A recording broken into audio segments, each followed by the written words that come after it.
हाय class 10th, good morning, good afternoon, good evening. क्योंकि मुझे नहीं पता आप किस वक्त मेरे वीडियोस को वॉच कर रहे हो। आज हम आपके सामने लेकर आए हैं चैप्टर लाइट, जो क्लास 10th के लिए एक बहुत ही इंपॉर्टेंट चैप्टर है। और ये केवल क्लास 10th ही नहीं, जब आप क्लास 12th में आप साइंस लोगे और क्लास 12th में आप पढ़ोगे तो वहाँ ऑप्टिक्स जिसमें हम लाइट के बारे में पढ़ते हैं, तो वहाँ आप क्या करेंगे, इसके बारे में पूरे डिटेल्स पढ़ेंगे। तो लाइट चैप्टर जो है वो आपके क्लास 10th के लिए, 12th के लिए, सबके लिए क्या है, बहुत ज़्यादा इंपॉर्टेंट है। तो हमें क्या करना है, इसको बेसिक्स को ढंग से समझना है। इस पूरे चैप्टर के बेसिक्स को क्या करना है, ढंग से समझना है, ताकि 12th में आपको कोई प्रॉब्लम ना हो। बट बेसिकली हम प्रिपेयर किसके लिए करेंगे, क्लास 10th के लिए। तो आइए चलते हैं लाइट पे। लाइट क्या है, लाइट की डेफिनेशन अलग अलग दे सकते हैं आप। जैसे light is an electromagnetic wave that gives us sense of site. Light क्या है, एक इलेक्ट्रोमैग्नेटिक वेव है जिससे हमें क्या होता है, हम किसी चीज़ को देख पाते हैं। या हम ऐसे कह सकते हैं कि light is a form of energy that enable us to see. Light क्या है, एक एनर्जी का फॉर्म है जिससे हमें क्या होता है, हमें देखने में मदद मिलती है। तो अब हम पढ़ते हैं प्रॉपर्टीज ऑफ लाइट के बारे में। लाइट की प्रॉपर्टीज क्या है। Light is an electromagnetic wave. Light क्या है, एक इलेक्ट्रोमैग्नेटिक वेव है। अब इसका मतलब क्या है कि इलेक्ट्रोमैग्नेटिक वेव है, इसलिए इसे लाइट को चलने के लिए किसी मीडियम की जरूरत नहीं होती है। क्या होता है, किसी मीडियम की जरूरत नहीं होती है। अब है light tends to travel in a straight line. Light हमेशा क्या होता है कि स्ट्रेट लाइन में ट्रेवल करती है, और इसे हम क्या कहते हैं बेटा, हमने क्लास 8 में पढ़ा, इसको क्या बोलते हैं, रेक्टिलिनियर प्रोपेगेशन ऑफ लाइट। क्या बोलते हैं, रेक्टिलिनियर प्रोपेगेशन ऑफ लाइट। उसके बाद क्या है, light has dual nature. Light के क्या होता है, ड्यूअल नेचर होते हैं। या तो ये क्या हो सकता है, वेव हो सकता है, या पार्टिकल हो सकता है। तो ड्यूअल नेचर ऑफ लाइट के बारे में हम ज़्यादा नहीं पढ़ेंगे, क्योंकि क्लास 10th में इसके बारे में हमें ज़्यादा नहीं पढ़ना। क्लास 12th में जब आप जाओगे तो इसे डिटेल से पढ़ोगे। यह क्या हो सकता है, आइदर इट इज वेव और पार्टिकल। ठीक है। अब इट कास्ट शैडो। क्या होता है, लाइट क्या करता है, शैडो का फॉर्मेशन करता है। जब किसी ऑब्जेक्ट सब्सटेंस पे पड़ता है तो क्या करता है, उसके इमेज को फॉर्म करता है। ठीक है। उसके बाद क्या है, speed of light is maximum in vacuum that is 3 × 10⁸ metre per second. Light की स्पीड सबसे ज़्यादा कहाँ होती है, जहाँ कोई भी चीज़ नहीं है, एयर भी प्रेजेंट नहीं है, वैक्यूम है, वहाँ क्या है, इसकी स्पीड सबसे ज़्यादा है, और वह कितना है, 3 × 10⁸ मीटर पर सेकेंड है।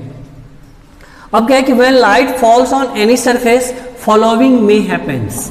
लाइट जब किसी सरफेस पे पड़ती है तो क्या होता है, ये 3 बातें नीचे जो लिखे हुए होती है। सबसे पहले क्या होता है, और भी बातें हैं, लेकिन क्लास 10 आपको ये 3 बातें मेनली पढ़ना। सबसे पहले क्या है, रिफ्लेक्शन और रिफ्रैक्शन और एब्जॉर्प्शन। क्या है, रिफ्लेक्शन और रिफ्रैक्शन और एब्जॉर्प्शन। देखिए ये तीनों जो है अलग अलग जो है वह इवेंट है, अलग अलग घटनाएं हैं। जैसे रिफ्लेक्शन क्या होती है, जब लाइट सेम मीडियम में किसी ऑब्जेक्ट पे फॉल करता है तो क्या हो जाती है, उसी मीडियम में बाउंस बैक कर जाती है। इसे हम क्या कहते हैं, रिफ्लेक्शन कहते हैं, है ना। रिफ्रैक्शन क्या होता है, जब मीडियम चेंज हो, जब लाइट क्या होता है, जैसे एयर से वाटर में जा रही है, ग्लास में जा रही है, जब मीडियम क्या होता है, चेंज होता है, तो अपने पाथ से डाइवर्ट हो जाता है, अपने पाथ से मुड़ जाता है, डिफ्लेक्ट हो जाता है, उसे हम क्या कहते हैं, रिफ्रैक्शन कहते हैं। और एब्जॉर्प्शन, आपने देखा कि जब पौधों के पत्तियों पे, प्लांट्स के लीव्स पे क्या होता है, लाइट जब फॉल करती है तो क्या करती है, लाइट को एब्जॉर्ब कर लेती है अपना फूडिंग के लिए। That is example of absorption.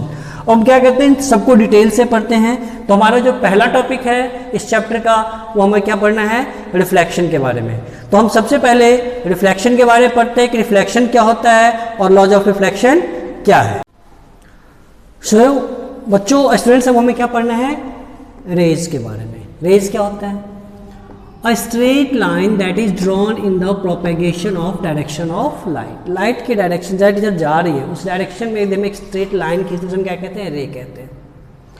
And the bundle of adjacent light rays, the bundle of adjacent light rays, उसे हम क्या कहते हैं, बीम कहते हैं। क्या कहते हैं, बीम कहते हैं।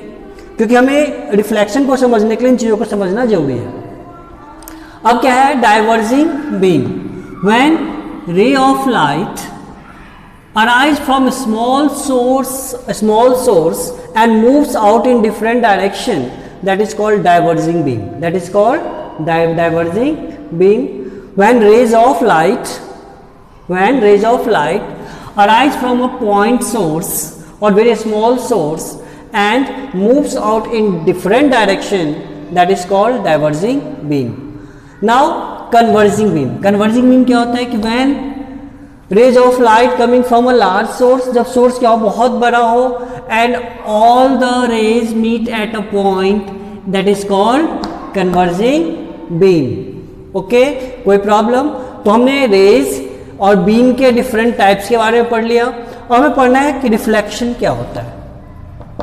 यदि हम रिफ्लेक्शन की बात करते हैं कि रिफ्लेक्शन क्या होता है, तो हमें क्या दिखता है कि रिफ्लेक्शन की जब हम बात करते हैं तो when light strike any surface,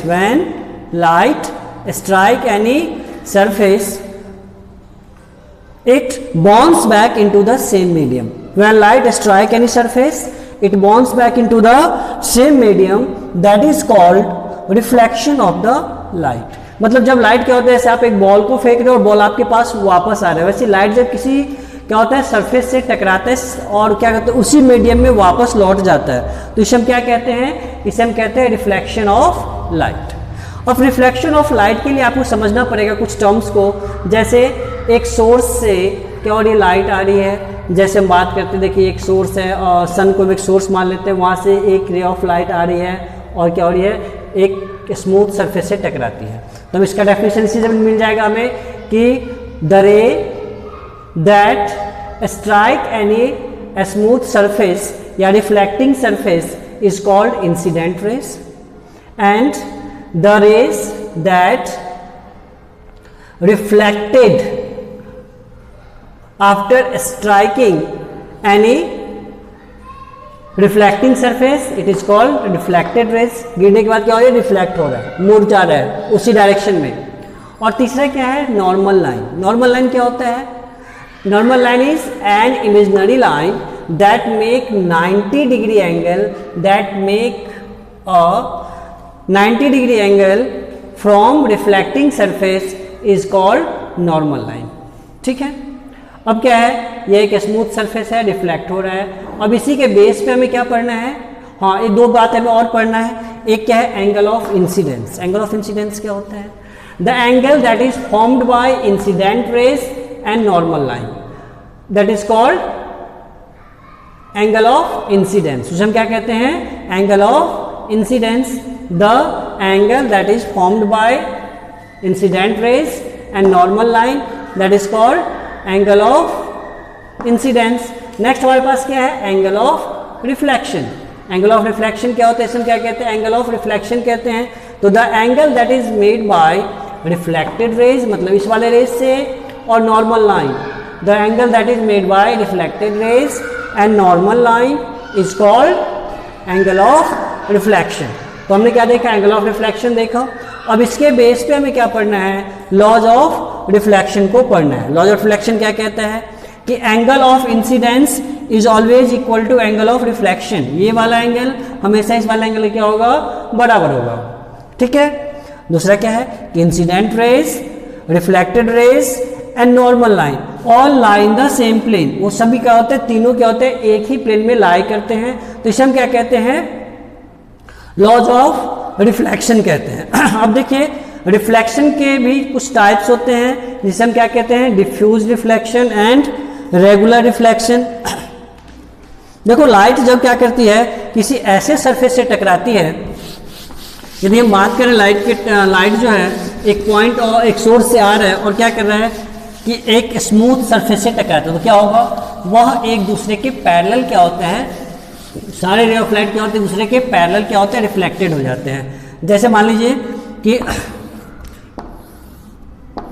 रे ऑफ लाइट क्या होती है, ट्रेवल करती है और एक सरफेस से टकराती है. सरफेस से, कौन से सरफेस से, स्मूथ सरफेस से, और टकराने के बाद क्या होती है, वह एक दूसरे के पैरेलल मुड़ जाती है, बिल्कुल रिफ्लेक्टेड हो क्या होती है, पैरेलल हो जाती है. तो इसे हम क्या कहते हैं, रेगुलर रिफ्लेक्शन. क्या कहते हैं, रेगुलर रिफ्लेक्शन. दूसरा क्या होता है कि जब रे ऑफ लाइट फॉल करती है ऐसे सरफेस पे जो क्या है अनइवन है, स्मूथ नहीं है, क्या है अनइवन है। जब ऐसे सरफेस पे फॉल करेगी तो क्या होगा, यह लाइट जो है वह एक दूसरे के पैरेलल ना होकर के किसी भी डायरेक्शन में मुड़ जाएगा। इसे हम क्या कहते हैं डिफ्यूज रिफ्लेक्शन। इसे हम क्या कहते हैं regular reflection, regular reflection and इसे क्या कहते हैं डिफ्यूज रिफ्लेक्शन। क्या कहते हैं डिफ्यूज्ड रिफ्लेक्शन।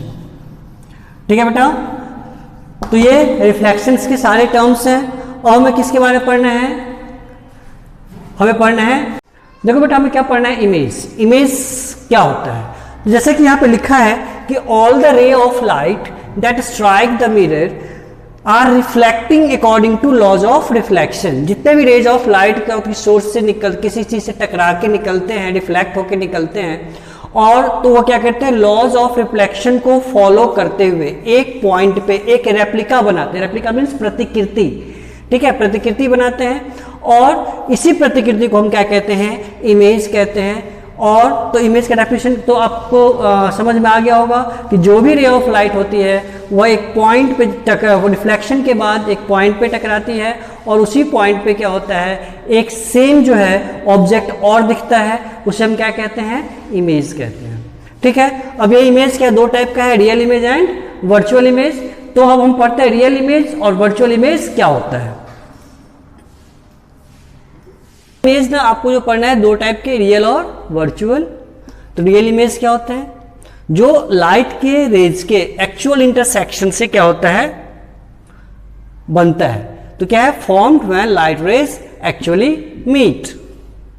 और वर्चुअल क्या होता है formed when light rays appears to meet. Virtual image कब बनता है जब लाइट रेज एपियर होता है किसके मीटिंग के, लगता है कि वो मीट कर रहा है बट एक्चुअली मीट करता नहीं है, तो क्या होता है वर्चुअल इमेज का फॉर्मेशन होता है।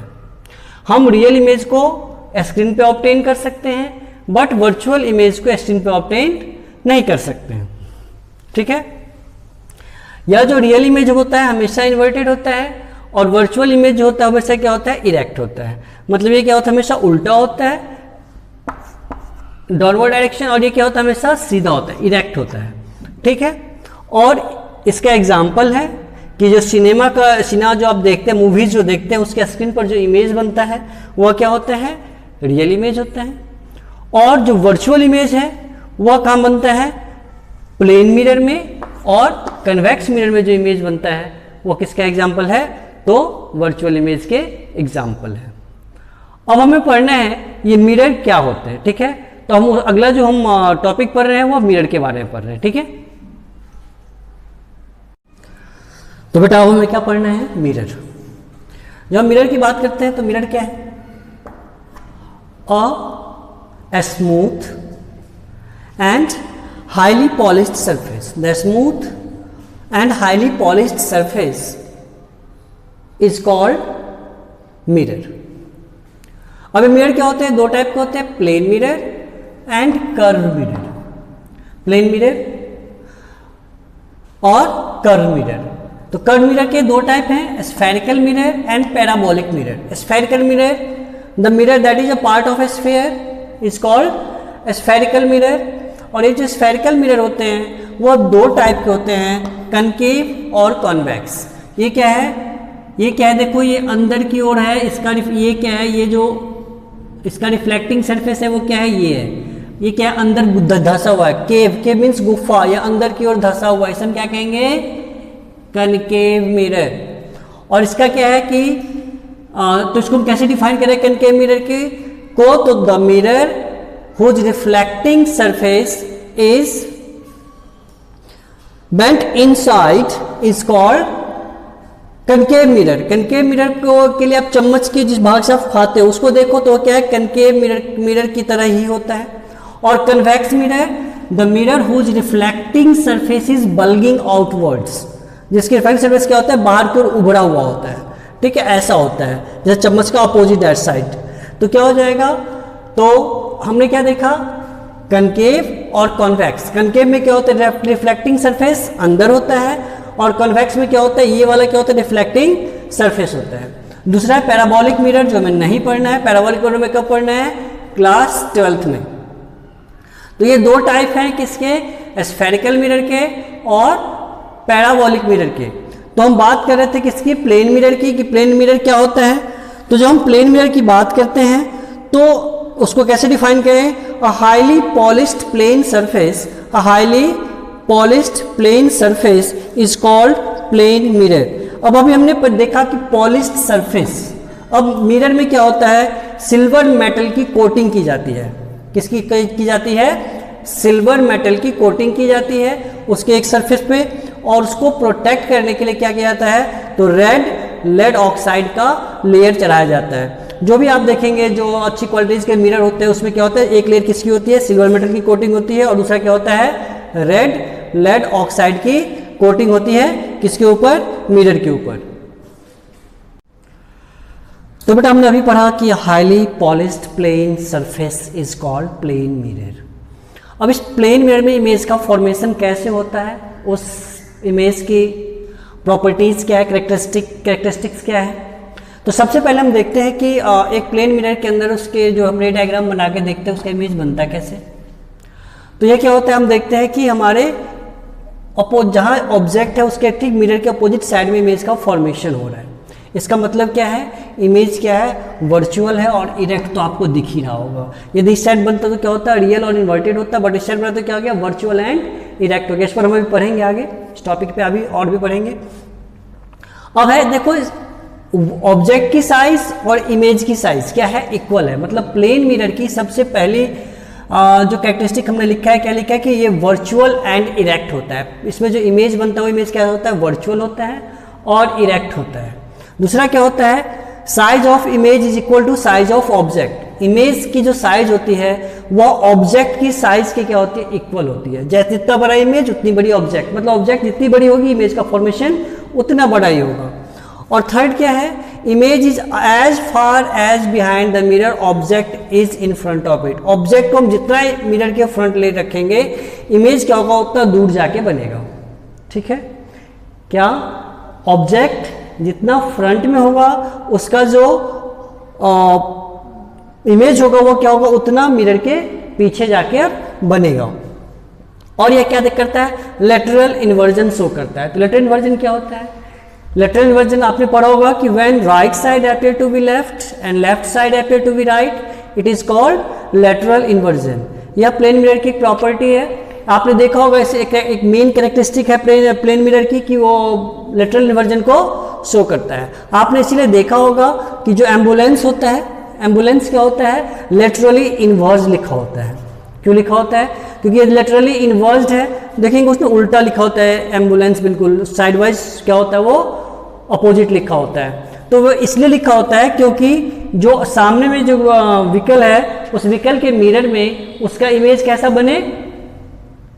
बने, तो फिर से क्या हो जाएगा, लेटरल इन्वर्स जो है तो क्या हो जाएगा, सीधा हो जाएगा। ठीक है, तो हम कह सकते हैं कि what is lateral inversion, when right side appear to be left and left side appear to be right in a mirror, it is called lateral inversion. अब देखिए इसको एम्बुलेंस वाले को, the word ambulance is written literally inverse so that it can be seen correctly in the rear view mirror of the vehicle in front of it। उसके rear view mirror में क्या होना चाहिए, या करेक्टली दिखना चाहिए। अब बात करते हैं हम मिरर की। मिरर हमारे पास हमें जो 10th में पढ़ना है वो दो टाइप के मिरर के बारे में पढ़ना है। एक का नाम है कनकेव, दूसरे का नाम है क्या है, कन्वेक्स।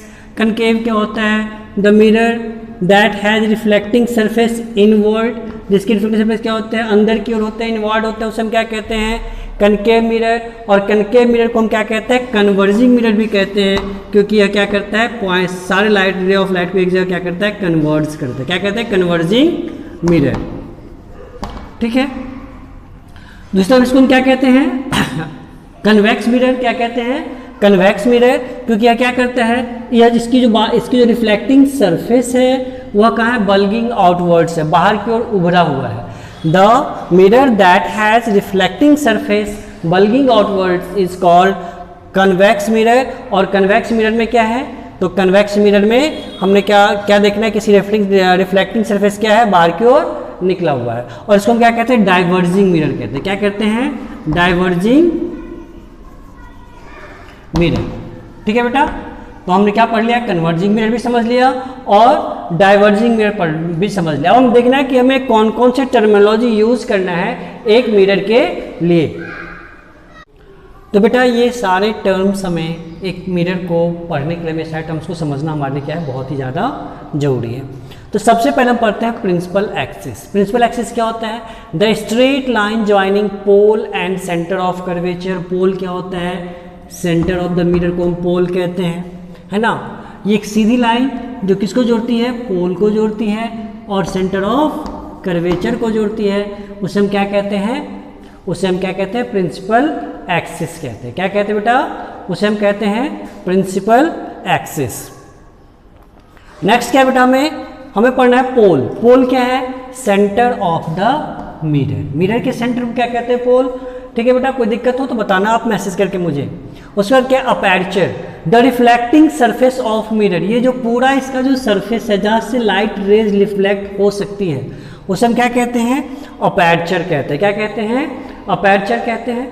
ठीक है बेटा, अब इसको ऐसे भी पढ़ सकते हैं, the effective diameter of mirror is called aperture. The effective diameter of mirror is called aperture.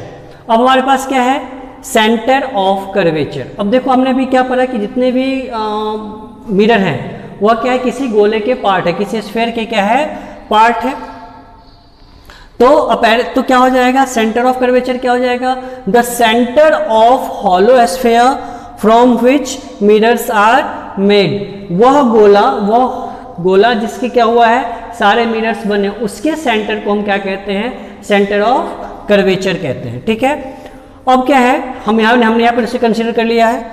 अब क्या हमारे पास, रेडियस ऑफ कर्वेचर, मतलब पोल से लेके सेंटर ऑफ कर्वेचर, यहाँ से यहाँ तक की दूरी को हम क्या बोलते हैं, radius of curvature. The distance between pole and centre of curvature is called radius of curvature. ठीक है, अब क्या है, फोकस। अब देखो क्या होता है कि ऑब्जेक्ट से जो भी लाइन पैरेलल चलती है किसके, प्रिंसिपल एक्सिस के, वो क्या होते हैं, एक पॉइंट पे मिलती है, किस पे, प्रिंसिपल एक्सिस पे।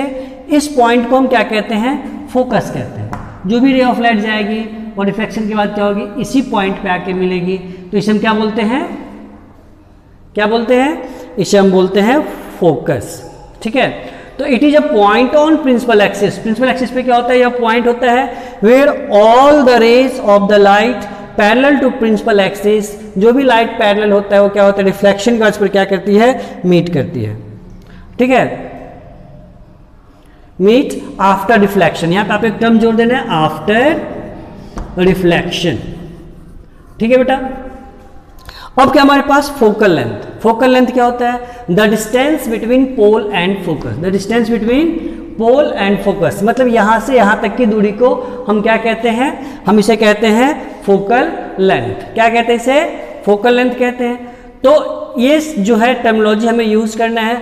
अभी हम पढ़ेंगे कि फोकल लेंथ ऑफ कनकेव और कन्वेक्स मिरर के बारे में पढ़ेंगे।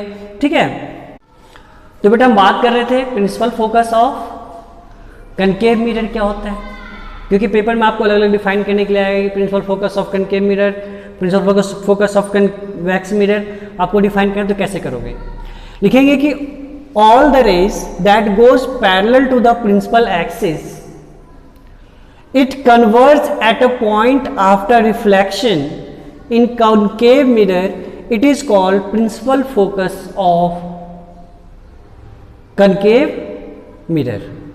और convex में क्या हो जाएगा, convex में हो जाएगा कि all the light rays goes parallel to the principal axis, diverge after deflection at a point on principal axis, that is called principal focus of convex mirror. Okay बेटा, देखो बेटा अब हमें पढ़ना है कि कनकेव मिरर के जो डिफरेंट पोजीशन पर ऑब्जेक्ट हो तो उसका रे डायग्राम कैसे बनाना चाहिए।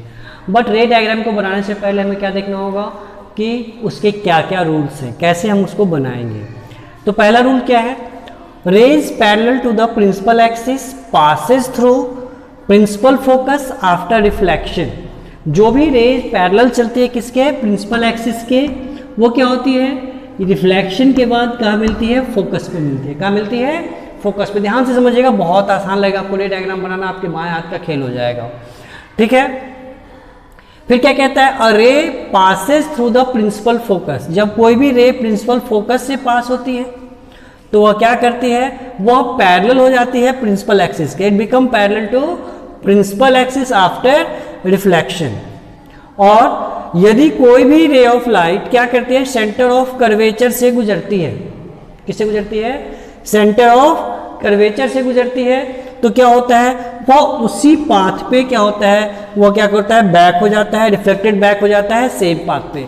तो ये क्या है, कुछ रूल्स है रे डायग्राम बनाने के कनकेव मिरर में। अब हम इसको बना के देखते हैं कि कैसे हम रे डायग्राम को इजीली बना पाते हैं। सो बेटा, जो सबसे पहला इमेज हमें कनकेव मिरर के लिए बनाना है वह क्या है कि जब ऑब्जेक्ट क्या है, इन्फिनिटी पे है। तो सबसे पहले हम क्या करेंगे, हम एक प्रिंसिपल एक्सिस खींचेंगे, ये पोल, फोकस और सेंटर ऑफ कर्वेचर से गुजरता हुआ निकलेगा। अब क्या है कि बहुत सारे रेज कहाँ से आ रहे हैं, इन्फिनिटी से। तो हमने क्या पढ़ा है कि जो भी रेज प्रिंसिपल एक्सिस के पैरेलल चलती है वो क्या होते हैं, वह एक पॉइंट पे काटते, इस पॉइंट को हम क्या कहते हैं, फोकस कहते हैं। तो इन्फिनिटी से आने वाली सारी जो रेज होगी वो कहाँ पे काटेगी, फोकस पे काटेगी।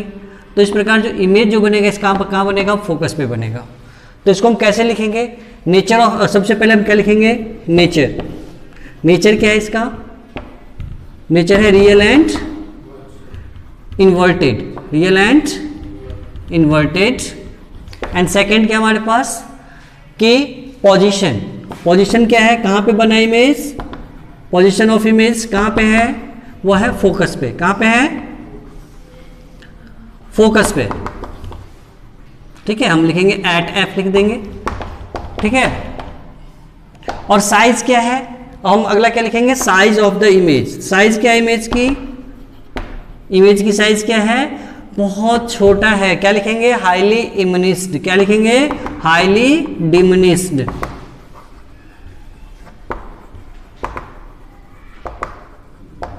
तो ऐसे हम क्या करते हैं, और बाकी के भी जो हमारे रे डायग्राम है उसके बारे में भी हम क्या करते हैं, अब पढ़ लेते हैं। ठीक है बेटा,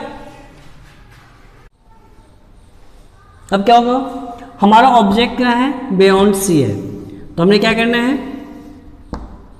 एफ और सी, बियॉन्ड सी है तो हमने क्या करना है, यहाँ सी पे लिया। अब क्या करना है, हमें इसके सामने से एक लाइन पैरेलल गुजारना है प्रिंसिपल एक्सिस के, जो किसको काटेगा, फोकस को काटेगा। दूसरा लाइन किसको काटेगा, सेंटर ऑफ कर्वेचर को काटेगा। तो यहाँ पे क्या करा, एक इमेज बना हमारा। तो अब इसका पोजीशन क्या हो जाएगा इमेज का, between C and F. Size क्या हो जाएगा, स्मॉलर देन ऑब्जेक्ट। क्या हो जाएगा, स्मॉलर देन ऑब्जेक्ट। ठीक है, क्या हो जाएगा, smaller than object. And nature क्या हो जाएगा, देखिए रियल एंड इन्वर्टेड है। क्या है यह, रियल एंड इन्वर्टेड है। तीसरा कंडीशन हमारे पास क्या बनता है कि जब ऑब्जेक्ट क्या हो, सी पे हो, when object is at C. Object at C, ऐसे कंडीशन में क्या होगा, सेम आपको एक क्या करना है, एक फोकस लेना है, सेंटर ऑफ कर्वेचर लेना है। ऑब्जेक्ट क्या है, सेंटर ऑफ कर्वेचर पे है। तो क्या होगा, एक लाइन पैरेलल जाएगी और किसको काटेगी, फोकस को काटती हुई निकल जाएगी। अब चूंकि ऑब्जेक्ट सेंटर ऑफ कर्वेचर पे, तो सेंटर ऑफ कर्वेचर को नहीं काटेगा, तो किसको काटेगा, फोकस को ही काटेगा। और फोकस को काटने के बाद ये क्या होगा, पैरेलल होके वापस मुड़ जाएगा। आपने पढ़ा है कि जो भी लाइन जो है फोकस पे गिरती है वो क्या होती है, प्रिंसिपल एक्सिस के पैरेलल हो जाती है। पैरेलल हो जाएगा और ऑब्जेक्ट कहाँ पे बना, सी पे ही बना। कहाँ पे बना, सी पे बना। समझ में आया बेटा, क्या देखा आपने कि ऑब्जेक्ट जब सी पे था तो एक रेज प्रिंसिपल एक्सिस के पैरेलल गई, और पैरेलल जाने के बाद क्या हुआ, फोकस को काटते हुए बाहर निकल गई। अब चूंकि ऑब्जेक्ट ही सी पे है तो सी को तो काट नहीं सकती, तो क्या करें, दूसरी लाइन भी फोकस को काटती हुई निकलेगी और सी पे मिल जाएगी। और इस पर सी पे क्या होगा, इमेज। तो हम क्या लिखेंगे, पोजीशन क्या हो जाएगा इसका, पोजीशन एट सी। साइज क्या हो जाएगा, equal, size is equal as object, size of image equal to size of object. और नेचर ठीक फिर से क्या हो जाएगा, रियल एंड इन्वर्टेड हो जाएगा। ठीक है बेटा। अब हम क्या करते हैं, हमारे पास चौथा जो कंडीशन है वह क्या है, जब ऑब्जेक्ट क्या है एफ और सी के बीच में, object is at F and C, तो क्या हो जाएगा, object is between F and C. तो क्या होगा जब एफ और सी के बीच में है, एफ और सी, एक लाइन कहाँ जाएगा, एक लाइन जाएगा कहाँ पे, प्रिंसिपल एक्सिस के पैरेलल और फोकस को काटता हुआ निकल जाएगा। आपने क्या पढ़ा है कि दूसरा लाइन क्या है, दूसरा लाइन किससे किसको काटता हुआ निकलता है, सेंटर ऑफ कर्वेचर को काटता हुआ निकलता है, सेंटर ऑफ कर्वेचर को काटता हुआ निकल रहा है। देखिए और ये कहीं ना कहीं जाके मीट करेगा, तो ये कहाँ मीट कर रहा है, यदि हम देखें तो ये मीट कहाँ कर रहा है, बियॉन्ड सी, सी के बाद मीट कर रहा है ना, सी के बाद मीट कर रहा है। अब देखिए यहाँ पे क्या आपके पास पोजीशन क्या है, बियॉन्ड सी, जब सी और एफ के बीच में है तो इमेज क्या बन रहा है, बियॉन्ड सी बन रहा है। साइज क्या है, लार्जर देन ऑब्जेक्ट है, और नेचर क्या है, रियल एंड इन्वर्टेड है। ठीक है। हमारे पास अगला कंडीशन क्या है, अगला कंडीशन है object at F, object at F, object at F है। अब क्या है, सेम चीज, principal axis F C, object का है एफ पे, ऑब्जेक्ट का है एफ पे है, तो आप क्या करो, एक लाइन जो है पैरेलल जाएगी प्रिंसिपल एक्सिस के, और वह क्या करेगी, काटेगी किसको, फोकस को काटेगी, किसको काटेगी, फोकस को, और दूसरा जो है लाइन वह किसको काटता हुआ जाएगा, सेंटर ऑफ कर्वेचर को। तो जब हम सेंटर ऑफ कर्वेचर को काटते जाएंगे तो हम क्या देख रहे हैं कि यह लाइन क्या हो रही है, पैरेलल जा रही है, कहाँ जा रही है, पैरेलल जा रही है, तो यह कहीं भी मीट नहीं करेगी। तो क्या होगा, पोजीशन ऑफ इमेज क्या हो जाएगा, एट इन्फिनिटी, कहाँ पे बनेगा, एट इन्फिनिटी, और साइज क्या हो जाएगा, जो पैरेलल जा रहा है तो साइज क्या हो जाएगा, हाईली इनलार्ज्ड, बहुत बड़ा हो जाएगा, साइज क्या हो जाएगा, हाईली इनलार्ज्ड, और नेचर क्या हो जाएगा, रियल एंड इन्वर्टेड, नेचर क्या हो जाएगा, रियल एंड इन्वर्टेड। समझ में आ रहा है बेटा। ठीक है। अब आगे हमें क्या देखना है कि when object is between P and F, जब ऑब्जेक्ट क्या है P और F के बीच में, object at P and F, तो क्या होगा, एक लाइन, सबसे पहले focus, centre of curvature, object का है पोल और फोकस के बीच में है, तो क्या हुआ, एक लाइन जो है वह पैरेलल जाएगी किसके, प्रिंसिपल एक्सिस के, और वह क्या करेगा, काटेगा किसको, फोकस को, किसको काटेगा, फोकस को काटेगा। अब दूसरी लाइन जो है वह कहाँ जाएगा, सेंटर ऑफ कर्वेचर को काटता हुआ जाएगा, बट हम देख रहे हैं कि यह इधर जाए क्या होगा, मीट करेगा, इधर जाके वो क्या कर लेगा, मीट करेगा। अब इसमें क्या है, यहां हम क्या देख रहे हैं कि ऑब्जेक्ट जो है वह कहाँ बन रहा है, ऑब्जेक्ट बन रहा है बिहाइंड द मिरर, कहाँ बन रहा है, बिहाइंड द मिरर, और जब बिहाइंड द मिरर बन रहा है तो क्या हो जाएगा, वर्चुअल एंड इरेक्ट हो जाएगा, जैसे कि क्या आ जाएगा, वर्चुअल एंड इरेक्ट, और इसका इमेज क्या हो जाएगा, देखिए बड़ा है इससे, तो क्या हो जाएगा, इनलार्ज्ड इमेज हो जाएगा, क्या हो जाएगा, इमेज इज इनलार्ज्ड। तो ये हमने क्या पढ़ा अभी कि कनकेव मिरर में कैसे जो है वो रे डायग्राम हम बना पाते हैं। अब हमें पढ़ना है यूजेज ऑफ कनकेव मिरर।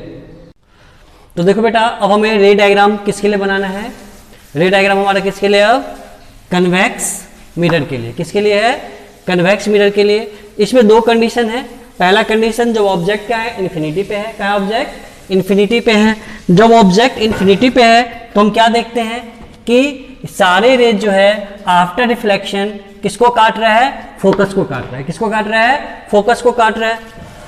तो हम क्या देख रहे हैं यहाँ पे, इमेज की साइज क्या है, हाईली डिमिनिस्ड है, बहुत ही छोटा इमेज बन रहा है। देखिए यहाँ पे तो क्या दिख रहा है आपको, बहुत ही छोटा इमेज दिख रहा होगा। दूसरी तरफ क्या है कि यह क्या है, वर्चुअल एंड इरेक्ट है। क्या है, वर्चुअल एंड इरेक्ट है।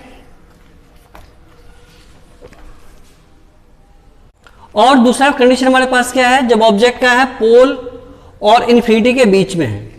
जब क्या ऑब्जेक्ट पोल और इन्फिनिटी के बीच में, तो हम क्या देखते हैं, एक लाइन जो पैरेलल चलती है रिफ्लेक्शन के बाद फोकस को काटती है, दूसरी लाइन सेंटर ऑफ कर्वेचर को काटती हुई जा रही है। दोनों जहां पे मिलते हैं वहां क्या होगा, इमेज का फॉर्मेशन होगा। हमेशा ये दो बात याद रखिए, एक लाइन जो पैरेलल चलती है वो फोकस को काटती है, दूसरा लाइन क्या होता है, सेंटर ऑफ कर्वेचर को काटती हुई जाती है, चाहे वो क्या हो, कनकेव मिरर हो या कन्वेक्स मिरर हो। तो हमने क्या देखा कि यहाँ पर इमेज कहाँ बन रहा है, P और F के बीच में। कहाँ बन रहा है, P और F के बीच में। और इमेज का जो साइज है, इमेज का जो साइज है वह ऑब्जेक्ट के साइज से क्या है, छोटा है, मतलब स्मॉलर देन ऑब्जेक्ट है। तो हम क्या लिखेंगे इसका लिखेंगे हम कि पोजीशन क्या है between P and F, nature क्या है ये, इस पर सीधा खड़ा है, सीधा खड़ा है मतलब वर्चुअल एंड इरेक्ट है। उल्टा होता तो क्या होता, रियल एंड इन्वर्टेड होता। क्या होता, रियल एंड इन्वर्टेड होता। वैसे ही यदि इसकी साइज की बात करें तो डिमिनिस्ड है, ये हाईली डिमिनिस्ड है, बहुत ही छोटा है। और ये क्या है, डिमिनिस्ड है। क्या है, डिमिनिस्ड है। ठीक है बेटा, अब हम पढ़ते हैं uses of convex mirror. So guys, now we have to study about the uses of convex mirror. तो convex mirror is used as a rear view mirror. हर एक गाड़ी के बगल में देखेंगे जो शीशे लगे होते हैं साइड में, जो रियर व्यू मिरर होता है वो किससे बना होता है, कन्वेक्स मिरर से। क्योंकि क्यों बना होता है, क्योंकि कन्वेक्स मिरर का जो व्यूज होता है क्या होता है, वाइडर होता है, बहुत दूर तक की चीज़ों को क्या कर सकता है, इमेज बना सकता है। दूसरा क्या है कि इमेज का साइज छोटा होता है, इमेज साइज स्मॉलर, तो बहुत सारे इमेज का हो सकते हैं, एक साथ बन सकता है। और यह क्या करता है, इरेक्ट इमेज बनाता है। तो हमें चीज़ों को देखकर पता चल जाता है कि कौन सी व्हीकल या कौन सा बाइक या कौन सा चीज़ें पीछे आ रही है। ठीक है, उसके बाद क्या यूज एट ब्लाइंड टर्न्स, जहाँ क्या होता है शार्प यू टर्न होता है, वैसे जगहों पे क्या किया जाता है, तो कन्वेक्स मिरर का यूज किया जाता है। क्यों, क्योंकि वह हमें पता चल जाता है कि वहाँ जो है दोनों तरफ से कौन कौन सी गाड़ियाँ आ रही है, और फिर क्या होता है, एक्सीडेंट के चांसेस क्या होते हैं, रिड्यूस हो जाते हैं। उसके बाद है uses in shop as a security mirror. Shop में हम क्या करते हैं, इसे सिक्योरिटी मिरर के तौर पे यूज करते हैं। जैसे आपको पता है कि क्या करेगा, पूरे सोप का इमेज, इसकी व्यू फील्ड क्या है, वाइडर है, तो क्या करेगा, पूरे कमरे का क्या करेगा, इमेज बना लेगा। जिस कारण क्या होगा कि आसानी से एक जगह बैठ करके पूरे वहाँ के जो भी काम हो रहे हैं उससे देख सकते हैं, या कोई चोरी कर रहा हो, कुछ भी कर रहा हो दुकान के अंदर, उसे पता चल जाएगा। उसके बाद क्या use at metro station. Metro station पर आप देखोगे कि एक बड़ा सा मिरर टंगा होता है ऊपर। क्यों, क्योंकि हम गाड़ी की एक्चुअल पोजीशन को, गाड़ी कहाँ पे है, क्योंकि आपको पता है कि पटरियाँ तो मुड़ी हुई होती है, जो ट्रैक्स होती है, ट्रैक्स क्या होती है, मुड़ी होती है, तो उस पर दिखता नहीं है। लेकिन उसे मिरर में जब हम देखेंगे तो हमें गाड़ी की एक्चुअल पोजीशन का पता चल जाएगा कि गाड़ी कहाँ से आ रही है और अभी कितनी दूर है। ठीक है, यदि जिसके मिरर रेंज में आता होगा तो हमें पता चल जाएगा। ठीक है, अब हम पढ़ेंगे कार्टेशियन प्लेन के बारे में। किसके बारे में पढ़ेंगे, कार्टेशियन प्लेन के बारे में। न्यू साइन कन्वेक्शन, क्या पढ़ेंगे, न्यू साइन कन्वेक्शन। ओके बेटा, सो बेटा अब हमें पढ़ना है न्यू कार्टेशियन साइन कन्वेंशन। अब इसमें भी क्या पढ़ना है, इसे पढ़ना है कि कब U नेगेटिव है, कैसे V पॉजिटिव है, कब F जो है वह नेगेटिव है, कब पॉजिटिव है। तो इसके बारे में हमें क्या करना पड़ेगा, डिटेल्स क्या करना है, स्टडी करो। ये क्वेश्चन आता भी है पेपर में कि write new Cartesian sign convention. तो सबसे पहले क्या है कि the object is placed to the left of mirror. ये मिरर है, इसके लेफ्ट में हम क्या करते हैं, ऑब्जेक्ट को प्लेस करते हैं। ये क्या है, ऑब्जेक्ट है। तो यहाँ क्या देखते हैं, ऑब्जेक्ट जो है, अब दूसरा क्या कह रहा है कि all distance parallel to the principal axis are measured from poles of the mirror. इसके पैरेलल जो भी लाइन चलती है उसको हम कहाँ से मापते हैं, उसकी मेजरमेंट कहाँ से करते हैं, पोल से करते हैं। उसके बाद all distance are measured in the direction of incident rays along positive X axis is measured positive. मतलब जो भी डिस्टेंस जो है वह क्या होता है, एक्स एक्सिस के पॉजिटिव चलती है। जैसे इस वाले की तो हम उसे क्या करते हैं, उसके डिस्टेंस को पॉजिटिव लेते हैं, और इधर जो चलते हैं उसको हम क्या लेते हैं, नेगेटिव लेते हैं, है ना। अब क्या है, distance perpendicular to the below principal axis. जैसे ये एक डिस्टेंस ऐसे नीचे की ओर आ रहा हो तो इसे हम क्या लेते हैं, नेगेटिव लेते हैं, और जब वो ऊपर की आ रहा हो तो उसे हम क्या लेते हैं, पॉजिटिव लेते हैं। अब आपको देखना क्या है यदि हम बात करते हैं एक कनकेव मिरर की, तो कनकेव मिरर में ऑब्जेक्ट की हाइट क्या होगी, पॉजिटिव होगी, क्योंकि यहाँ पे क्या हो रहा है, ऑब्जेक्ट ऊपर की ओर बन रहा है, ठीक है। उसके बाद U होगा, U हमेशा नेगेटिव होगा, चाहे मिरर कोई सा भी हो, क्योंकि U आप क्या करते हैं, हमेशा इधर रखते हैं, तो U इज ऑलवेज नेगेटिव, क्योंकि वो हमेशा लेफ्ट हैंड साइड में रखा था, तो U क्या होगा, हमेशा ही नेगेटिव होगा, ठीक है। अब बात करते हैं कि F फोकस की। यदि आपने देखा हो तो सारे फोकस कहाँ होते हैं, यहाँ पे होते हैं, तो focus is always negative in concave mirror और always positive in convex mirror, है ना। फोकस क्या होता है, हमेशा पॉजिटिव होता है किसमें, कनकेव मिरर में, और हमेशा नेगेटिव किसमें होता है, कन्वेक्स मिरर में। अब बात करते हैं किसकी, इमेज डिस्टेंस की। तो इमेज डिस्टेंस जो है कनकेव मिरर में हमेशा क्या होता है, नेगेटिव होता है, बट एक समय पॉजिटिव होता है, जब क्या होता है, ऑब्जेक्ट पोल और फोकस के बीच में हो। कब, जब ऑब्जेक्ट क्या हो, पोल और फोकस के बीच में हो। और जब हम बात करते हैं कन्वेक्स मिरर की, तो कन्वेक्स मिरर में क्या होता है, हमेशा ही जो है वह ऑब्जेक्ट डिस्टेंस जो है वह क्या होता है, पॉजिटिव होता है, ठीक है। तो ऐसे आपको याद रखना है, जब आप इस फॉर्मूले को अप्लाई करेंगे, न्यूमेरिकल को सॉल्व करेंगे, तो इसको याद रखना क्या है, बहुत ही ज्यादा जरूरी है। सो इसको समझिएगा, और कोई दिक्कत हो तो मुझे दोबारा मैसेज कर दीजिएगा। तो बच्चों हमें क्या पढ़ना है, हमें पढ़ना है कि क्या रिलेशन है ऑब्जेक्ट डिस्टेंस में, इमेज डिस्टेंस में और फोकस में। तो देखिए क्या कह रहा है कि the relationship between U, V and F of a spherical mirror is called mirror formula. जब हम यू, वी और एफ के बीच रिलेशन फाइंड आउट करते हैं, तो हमें जो फॉर्मूला मिलता है उसे हम क्या कहते हैं, मिरर फॉर्मूला। यह क्या होता है, 1/v plus 1/u is equal to 1/f। दूसरा जो इंपॉर्टेंट टर्म है इस चैप्टर में वो क्या है, मैग्निफिकेशन। मैग्निफिकेशन क्या है, the ratio of height of the image to the height of the object. मतलब इमेज की हाइट के रेशियो के और ऑब्जेक्ट के हाइट के रेशियो को हम क्या कहते हैं, मैग्निफिकेशन कहते हैं। और यह m किसके बराबर होता है, hi/ho, मतलब हाइट ऑफ इमेज अपॉन में हाइट ऑफ ऑब्जेक्ट। और यह किसके बराबर हो सकता है, m is equal to -v/u। अब इस m के माध्यम से हमें क्या क्या जानकारी मिल सकती है। यदि m पॉजिटिव है तो इमेज क्या है, रियल है। यदि m पॉजिटिव है तो इमेज क्या है, रियल है। वैसे यदि m नेगेटिव, m की यदि हम इसको सॉल्व करते हैं और m की वैल्यू नेगेटिव आती है, तो इमेज क्या हो जाएगा, वर्चुअल हो जाएगा। क्या हो जाएगा, वर्चुअल होगा। यदि height of image height of object के क्या है, बराबर है, तो क्या होगा, इसका मतलब क्या है कि इमेज की साइज और ऑब्जेक्ट की साइज क्या है, इक्वल है। और यदि hi is greater than ho, यदि हाइट ऑफ इमेज क्या है, ग्रेटर है हाइट ऑफ ऑब्जेक्ट के, तो क्या होगा, वो यहाँ क्या होगा, इमेज जो होगा उसकी साइज क्या होगी, बड़ी होगी। इमेज को हम क्या कहते हैं, इनलार्ज्ड इमेज कहते हैं। और यदि hi यह क्या हो, छोटा हो ho से, hi क्या हो, ho से छोटा, मतलब हाइट ऑफ ऑब्जेक्ट से क्या हो, छोटा हो, तो क्या होगा, यह जो इमेज होगा वह क्या होगा, डिमिनिश्ड होगा, छोटा होगा साइज में, ठीक है। और magnification of plane mirror is always 1। Plane mirror का मैग्निफिकेशन हमेशा क्या होता है, 1 है। इस बात का क्या मतलब है, इस बात का ये मतलब है कि प्लेन मिरर में size of object is always equal to size of image होता है, हमेशा बराबर होता है। हमेशा याद रखिए, जब m पॉजिटिव हो और 1 से छोटा हो, m पॉजिटिव हो और 1 से छोटा हो, तो वह किसका इमेज, किस मिरर बना हुआ इमेज है, कन्वेक्स मिरर में। किससे बना हुआ है, कन्वेक्स में। दूसरा कंडीशन, यदि m पॉजिटिव हो और बड़ा हो 1 से, किससे हो, 1 से बड़ा हो, तो क्या होगा, कनकेव मिरर होगा। और m यदि नेगेटिव वैल्यू आती है तो हमेशा क्या होगा, कनकेव मिरर होगा। तो बेटा ये सारे रिफ्लेक्शन के टॉपिक थे। अब अगला टॉपिक जो हमें पढ़ना है वो क्या है, रिफ्रैक्शन। तो इसके बाद जल्दी हम आपके लिए अगला वीडियो लेके आ रहे हैं रिफ्रैक्शन का। आप इस वीडियो को ढंग से देखिए, और रिफ्रैक्शन करने के बाद हम सीखेंगे how to solve the numerical of this chapter. इस चैप्टर के न्यूमेरिकल को हम कैसे सॉल्व करते हैं।